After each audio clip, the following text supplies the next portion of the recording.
Tempat penyelenggaraan pameran berikat. Apa sih tempat penyelenggaraan pameran berikat?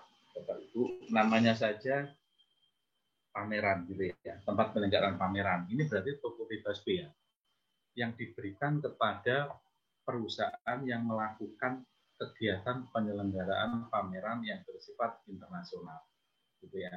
Nah, tapi tolong diperhatikan di sini, PP-nya itu tetap sama PP 32 tahun 2009 yang dirubah tadi dengan PP 85 tahun 2015.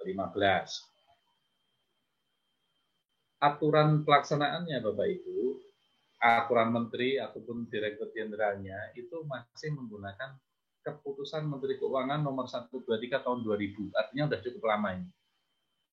PP-nya tahun 2009, tetapi keputusan menterinya tahun 2000. Dirjennya juga tahun 2001. Memang ada beberapa nanti konsepsi di sini yang belum sepenuhnya inline dengan konsepsi tempat penyelenggaraan pameran, tempat penimbunan berikat yang lain, Bapak Ibu. Nah, kita coba di sini ya. Ini apa sih tempat penyelenggaraan pameran berikat, Bapak Ibu? Itu adalah tempat penimbunan berikat untuk menimbun barang impor dalam jangka waktu tertentu dengan atau tanpa barang dari dalam daerah pamer untuk dipamerkan. Pamerannya disebutkan adalah pameran yang sifatnya internasional, yang bersifat internasional. Jadi Bapak Ibu, ini gini nih, gambaran umumnya gini. Kalau ada satu lokasi digunakan untuk menyelenggarakan kegiatan-kegiatan pameran yang bersifat internasional gitu ya. Atas pemasukan barang-barang untuk dipamerkan itu bisa tidak dibayar bea masuk, cukai dan PDR-nya. Silahkan dipamerkan, nanti selesai pameran baru harus dipertanggungjawabkan. Ada yang diekspor lagi, ada yang dijual, dan lain sebagainya. Nah, yang diberikan fasilitas tidak hanya barang-barang yang dipamerkan, tetapi juga barang-barang yang digunakan untuk supporting acara pamerannya. Misalnya ada keperluan dekorasi pameran, keperluan iklan untuk pameran, atau barang-barang promosi untuk pameran, gitu ya. Itu juga diberikan fasilitas. Itu konsepnya seperti itu, Bapak Ibu. Tetapi memang ntar ini syarat-syaratnya ya, lokasi TPPB harus mempunyai tempat penimbunan, tempat pameran, ruang pemeriksaan, dan ruang kerja petugas bea dan cukai. Nah, syarat-syarat untuk mendirikan TPPB Bapak Ibu memang cukup banyak gitu ya. Masih ada 11 dokumen ini yang harus dipersyaratkan, dilampirkan, tidak sama dengan TPB yang lain. Sekali lagi karena ini memang aturannya masih menggunakan aturan tahun 2000 gitu. Yang dapat kami sampaikan ke Bapak Ibu sekalian, memang saat ini sedang dilakukan penyusunan RPMK perubahan aturan pameran berikat ini. Sehingga nanti akan inline dengan TPP-TPP yang lain, termasuk syaratnya juga tidak terlalu banyak. Ini masih banyak, kita nggak perlu ini di sini gitu ya, tidak perlu berlama-lama di sini. Saya hanya akan jelaskan ini, mungkin yang paling utama Bapak Ibu. Jadi gini Bapak Ibu, tadi saya sampaikan konsep besarnya tempat penyelenggaraan pameran berikat itu adalah ketika akan ada pameran skala internasional gitu ya, atas perusahaan yang sudah ditetapkan sebagai penyelenggara pameran berikat itu bisa memasukkan barang-barang dengan mendapatkan fasilitas bea masuk, cukai ataupun PDRI. Nah, barang-barang untuk pameran itu bisa barang yang dipamerkan sendiri Bapak Ibu ataupun barang yang mendukung kegiatan pameran. Makanya di peraturan Menteri keputusan Menteri Keuangan yang tahun 2000 itu digolongkanlah barang-barang itu dalam golongan A sampai dengan D dengan fasilitasnya yang berbeda-beda untuk masing-masing golongan. Contoh Bapak Ibu, yang golongan A, apa itu golongan A? Golongan A itu adalah barang yang dipamerkan yang rencananya akan diekspor kembali. Kalau barang itu adalah barang pameran yang rencananya nanti akan diekspor kembali setelah selesai pameran, atas pemasukannya bisa diberikan pembebasan bea masuk, cukai, dan tidak dipungut PDRI.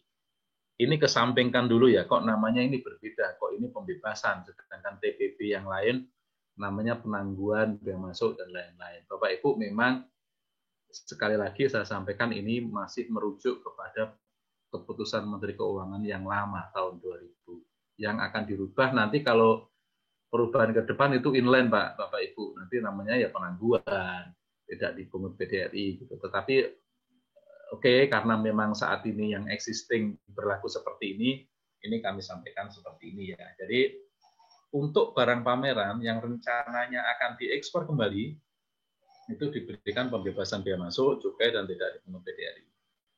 Nah, barang-barang yang lain seperti apa? Kalau barang pameran itu nyata-nyata akan dijual, Bapak Ibu, barang dipamerkan itu nyata-nyata nanti akan dijual gitu, itu dikelompokkan dalam golongan G yang paling akhir gitu ya. Dan itu tidak mendapat fasilitas. Kalau mau masuk ya harus dibayar bea masuknya, cukai dan PDRI-nya baru boleh dipamerkan gitu. Itu yang barang pameran yang nyata-nyata akan dijual. Nah, selain itu ada barang-barang untuk mendukung kegiatan pameran seperti apa misalnya?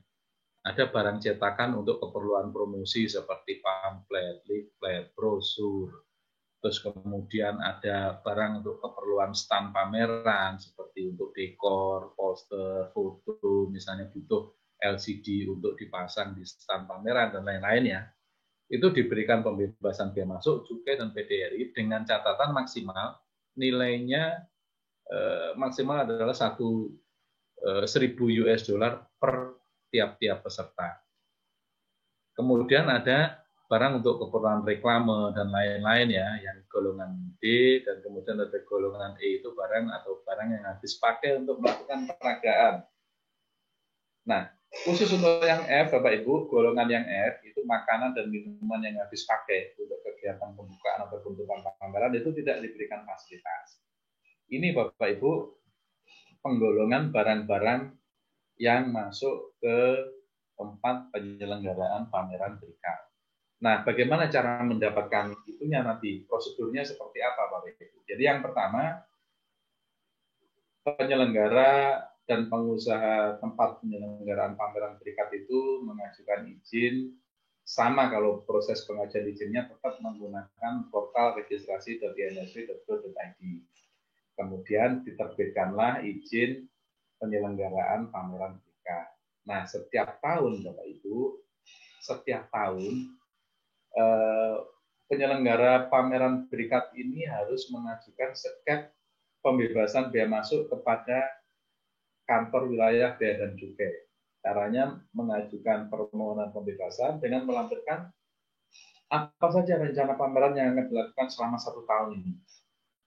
Jadi judul pamerannya, jadwal pelaksanaan pameran, kapan akan diselenggarakan, itu disampaikan ke dalam permohonan, dan ada rekomendasi penyelenggaraan pameran itu dari kementerian yang membidangi pameran, yaitu Kementerian Perdagangan, baru nanti sama Kanwil Bea juga akan diterbitkan seket fasilitasnya.